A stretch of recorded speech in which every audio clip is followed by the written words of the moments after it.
I shouldn't have stopped the car.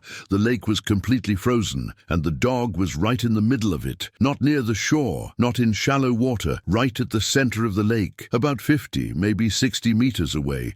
Standing on a layer of dull, uneven ice, the dog remained perfectly still, too still for an animal that still had hope. The wind cut sharply across the lake that morning, lifting small clouds of loose snow, and every gust made the ice crack with a dry, brittle sound, the kind that doesn't ask for attention. It demands it. He wasn't barking. He wasn't running. He wasn't circling in panic. He was just looking at me, and there was something in his eyes that didn't match fear. It was something else, quieter, more tired. That lake was known in the region. Every winter someone ignored the warnings, trusted too much in the cold of the previous night, and the ice collected its payment. The center was never safe. A slow current beneath the surface kept the water moving, weakening the frozen layer even on the coldest days. One wrong step, one shift of weight, and everything could give way at once. Freezing water, thermal shock, a few seconds of strength before the body gives up. I stood beside my car trying to understand what I was seeing. I looked for signs of a recent accident, a hole in the ice, clothes, a patch of snow covering something that shouldn't be there. Nothing. There were no fishermen, no families, no parked cars, just the lake, the wind, and that dog exactly where no one should have been. I stepped out of the car slowly, closed the door with exaggerated care, as if any sound might shatter something invisible. "Hey," I said, almost instinctively. My voice came out weak, swallowed by the wind. The dog reacted immediately. He lifted his head. His ears moved. For a second his body seemed to wake up, but he didn't run, didn't bark, didn't try to return to the shore. He stood for just a moment, then sat down again. That's when something truly started to bother me. If he had fallen in by accident, he would be frantic. If he had chased something onto the ice, he would be trying to get back. But he was just there, as if moving was no longer an option, as if that spot was the last possible place. If this story has pulled you in so far, like the video, subscribe to the channel, and tell us in the comments which city and country you're watching from. It helps the channel keep bringing stories like this. I walked along the shoreline, searching for a thicker section of ice. Even near solid ground, the surface groaned beneath my steps, a hollow, unstable sound that traveled up through my legs. "Come on," I called again, extending my hand without thinking. The dog stood up, took 2 steps toward me. The ice cracked loudly, a sharp sound. Final. He froze instantly, stopped mid-movement, then with almost human caution, sat back down. He didn't move any closer. It was as if he knew exactly how far he could go, as if he had tested that limit before, as if someone had shown him where to stop. My chest tightened. I looked closer. His paws weren't just dirty with snow. There was dried mud between his toes, mud that didn't come from a frozen lake. Around his neck, beneath the thin fur, there were old marks showing where a collar had once been. And then I saw what made my stomach drop. Near the shore, partially covered by snow, there were human footprints. They led toward the lake, stopped a few meters from the edge, and there were no footprints going back. Standing there in that white silence, a terrible thought began to form. Maybe that dog wasn't lost. Maybe he hadn't fallen in. Maybe he hadn't wandered there by accident. Maybe he was exactly where someone had decided to leave him. And now, in the middle of a frozen lake in Canada, he wasn't waiting to be saved. He was just waiting for no one to leave again. I tried to think like a rational person, but the sound of the ice wouldn't let me. A long crack traveled across the lake, as if something had split from the inside. I couldn't see a fracture yet, but I felt the warning in my body, the kind that comes before any visible proof. The dog was still there, motionless, and now I noticed the slight tremble in his legs. Not aggression, cold and exhaustion. He lowered his head for a moment, as if his neck were too heavy to hold up anymore. I looked around for help. Cell signal weak, the road behind me empty. Then I heard another sound, a low whimper. The dog wasn't crying out loudly. He wasn't begging with urgency. It was a small sound, almost embarrassed, as if asking for help had become pointless after so long. I ran to the trunk of the car. My hands were shaking so badly that I dropped the keys onto the ground. I found an old blanket, a piece of rope, and a snow shovel. I grabbed an extra jacket too, as if that could somehow make a difference. I returned to the shoreline and crouched down. "It's okay. Stay there." I spoke as if the dog understood every word. Maybe he understood the tone. Maybe that was the only thing holding him in place. I tied the rope to the shovel, improvising a kind of hook so I could extend it across the ice without putting my weight on it. I took a few steps along the firmer edge, testing every inch with my foot before shifting my body forward. A crack. I froze. The dog froze too. But the ice held. For a second, I believed I had found a way, that all I had to do was get closer, throw the rope, pull, and it would be over. I was wrong. The wind changed. A strong gust came from the side, lifting snow and stealing my vision for a moment. When the white haze settled, I saw what I had been dreading. A dark line, thin as a thread, ran across the ice toward the dog. A crack. It wasn't open yet, but it existed, and it was heading in the right direction, like a sentence slowly approaching. The dog saw it too. He tried to stand, took one step. The ice groaned. He stopped, and his body seemed to give up again. He sat back down in the same spot, looking at me as if to say, "Don't do this." And I felt something crueler than fear. He wasn't just cold. He was used to losing. The sound of an engine appeared in the distance. A small truck stopped by the roadside. Two men jumped out quickly, talking loudly, agitated. One of them already had his phone out, filming, as if this were too rare an event not to record. "Are you crazy?" one of them shouted at me. "Get off the ice!" I tried to explain that I was still near the edge, that the ice closer to the shore was firmer, that the dog wouldn't last much longer. They didn't listen. Their panic was louder than logic. One of the men grabbed a rock and threw it toward the dog, as if the noise would scare him back to shore. The rock hit the ice hard. The dog, startled, jumped to his feet. The crack advanced. I watched the dark line grow, tearing through the white surface like paper. The sound was low but final, a sharp crack that made my blood truly freeze. "Stop!" I shouted, but it was already too late. The dog tried to run. 2 steps, 3, then the ice gave way. Not completely, but enough. Part of the surface sank with a dull thud, and his back leg slipped into the dark water. The dog howled, not in pain but in shock, trying desperately to pull his leg back out. The water there wasn't just cold, it was instant, the kind of cold that steals your breath. The men on the shore froze in place. I stepped forward on instinct and felt the ice respond, cracking beneath my weight. It was like walking on glass about to shatter. The dog, with one leg soaked, trembled violently. He tried to brace himself, but every movement widened the hole. He wasn't just fighting the lake, he was fighting time, and in that moment, watching that animal sink centimeter by centimeter, I understood there would be no clean rescue. If I wanted to save him, I would have to go where no one should ever go, and maybe I wouldn't come back. I knew there was no time left to think. The lake had already given its final warning.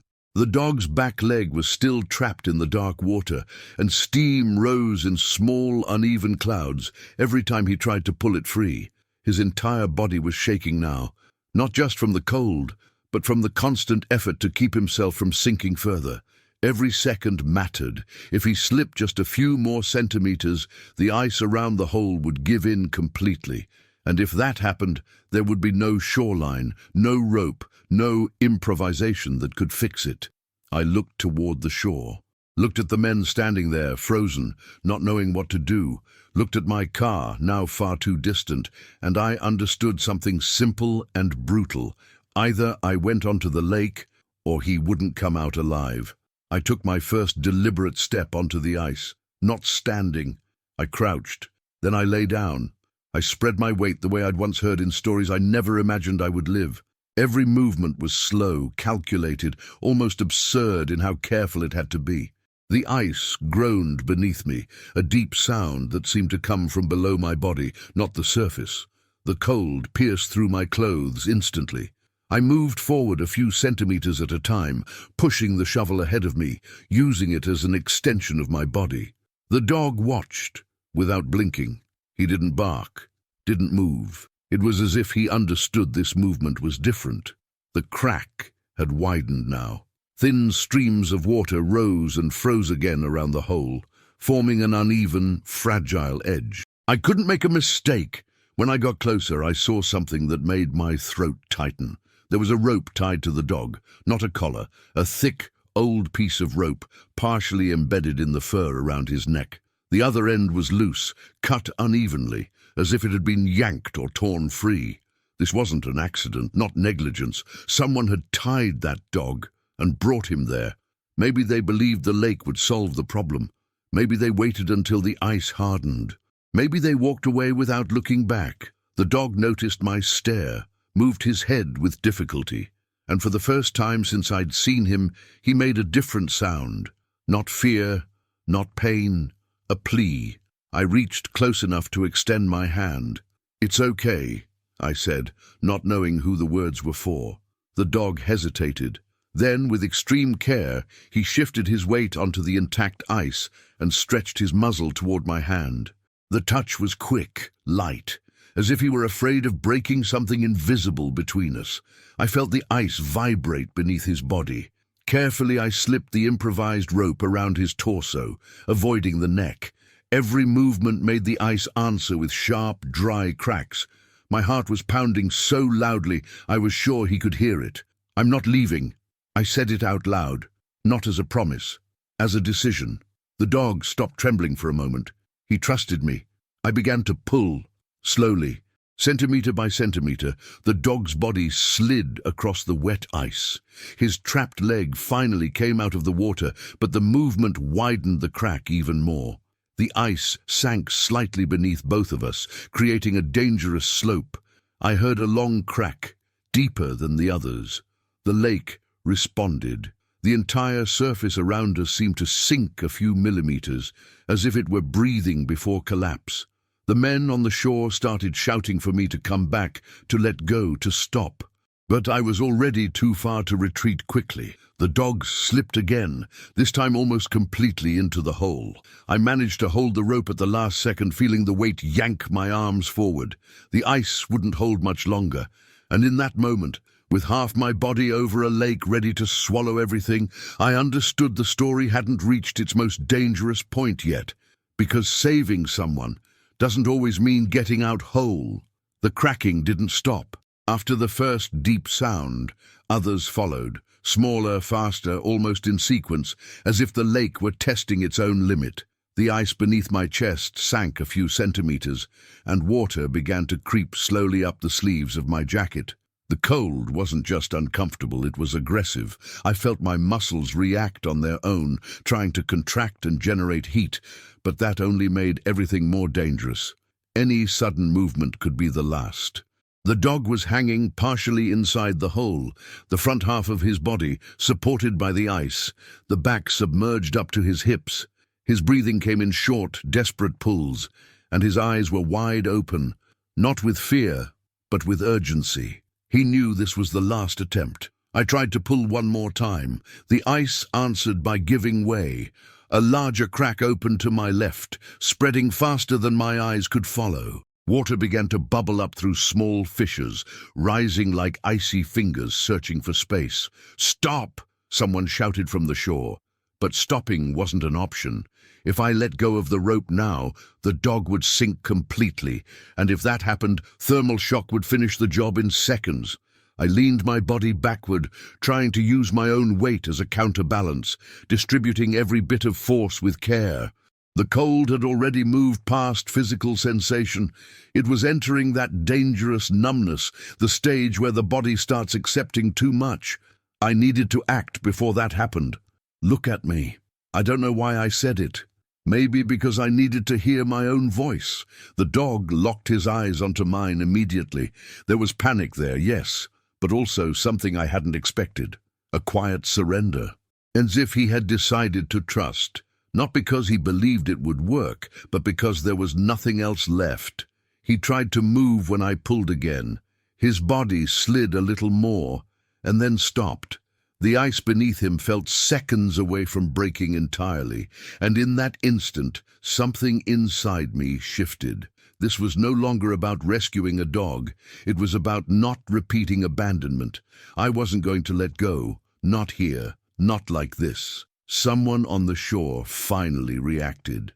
One of the men ran to his car and came back carrying a long wooden plank, the kind used to transport equipment.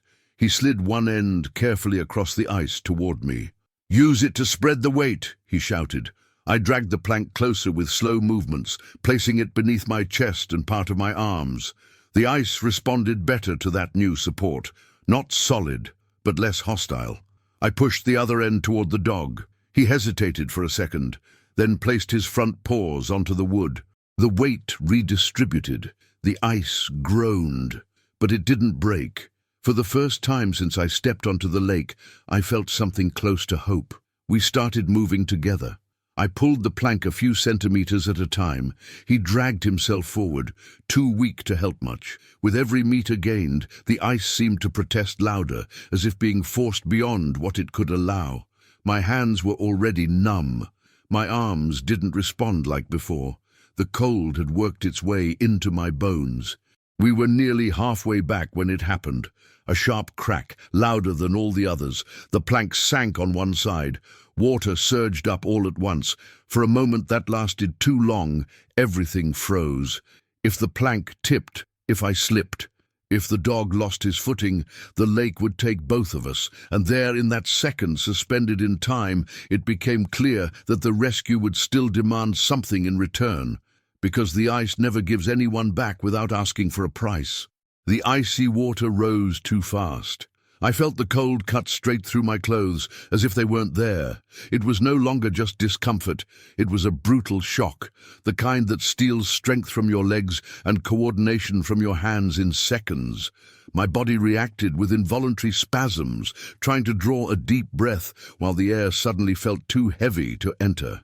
The dog slipped again, but this time the plank held part of his weight. He was left with half his body on the wood, half still on the thin ice, breathing in short, choking pulls. I couldn't fall. If I fell there, the rescue would cease to exist. There wouldn't be two victims. There would only be silence beneath the ice. I forced my body forward, ignoring what was already becoming a serious warning. My fingers no longer responded the way they should. My hands were stiff, rigid, as if they no longer belonged to me. But letting go was not an option. Centimeter by centimeter we made progress. The shore looked close enough to touch, and yet still unreachable. The ice near solid ground appeared thicker, less treacherous. When I finally managed to press one knee onto a more stable section, I heard shouts of relief behind me. They made it! Someone ran toward the edge with a thicker rope. Another voice yelled for medical help. For a brief moment, I let my body relax. It was a mistake. The cold seized the opening. A sudden wave of dizziness hit, and my vision darkened at the edges. My exhausted body tried to shut down before it was allowed to. I had come too far to collapse there. I felt hands grabbing my jacket. Someone took hold of the plank. Another person carefully lifted the dog, wrapping him in a blanket the moment his paws touched solid ground. He didn't react, didn't try to run. He simply allowed himself to be carried, trembling violently. I tried to stand. My legs gave out. I dropped to my knees in the hard snow, feeling the impact without really feeling it. My body was too numb for pain, but not for absolute exhaustion. The dog was lying a few meters away now, wrapped in layers of improvised fabric. His head rested on the ground, eyes half closed, breathing with difficulty. He was off the lake, but he wasn't safe yet. While we waited for help to arrive, someone brought something that had been found near the shore. It was a strip of blue tape, tied in a crude knot, part of an improvised collar. The other half was still around the dog's neck, now visible beneath the wet fur. There was no argument. No doubt. Someone had taken that dog to the lake when the ice wasn't fully solid yet, had tied him, dragged him, waited, and walked away. It wasn't an accident, not negligence. It was a choice. The dog opened his eyes for a moment and looked at me. There was no accusation there, no fear. Just a quiet presence, as if the worst had already happened long before that day. And maybe it had. The ambulance arrived shortly after. They covered my hands, warmed my body, spoke to me to make sure I didn't fall asleep. Nearby, an improvised team worked on the dog, checking his breathing, his temperature, trying to keep the cold from taking what the lake hadn't. When they loaded him into the back of the vehicle, I felt a strange relief. Incomplete.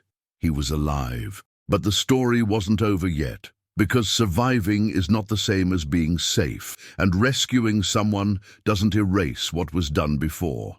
As the vehicle drove away, lights flashing along the empty road, I stood there shaking, knowing the real ending was still ahead, and that it would not be silent.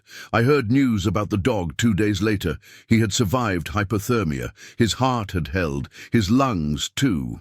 He was still weak, still in need of constant care, but he was alive, truly alive, not just breathing out of stubbornness. When I heard that, I felt something I hadn't felt on the lake. Relief. Not the euphoric relief of a happy ending. A heavier kind. The kind that settles slowly, like when your body finally understands it doesn't have to fight anymore. At least for now. They told me he had been taken to a temporary shelter, far from the lake, far from the open cold. A simple place, warm, with people who spoke softly and moved carefully around him. They asked if I wanted to see him. I hesitated. When I entered the shelter, he was lying on thick blankets, curled as if he still feared the wind. His fur was still damp in places, his eyes alert, but without the emptiness I had seen on the ice. He recognized me before I said a word. He slowly lifted his head. His ears moved. His tail hit the floor once. He didn't run, didn't jump, didn't ask for anything. He simply confirmed, "You came back." I sat on the floor, keeping my distance, respecting the space he needed now. I didn't touch him, didn't force anything. I just stayed. For the first time since the lake, he closed his eyes completely. The people at the shelter told me the rest. The blue tape had been part of an improvised collar used by someone from the area. A neighbor had seen a car stop near the lake days earlier. No one had intervened. In winter, people learn not to get involved. There was no immediate arrest, no dramatic confession, but there was something more important. The dog would never return to that place, ever. He wouldn't be sent back, wouldn't be forgotten, wouldn't be treated as a problem. For the first time, someone had chosen to stay.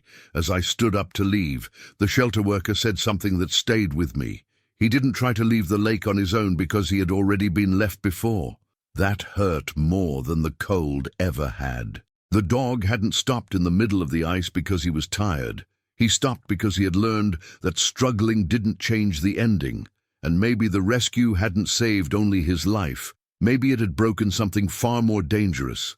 The certainty that no one comes back. I never returned to that lake.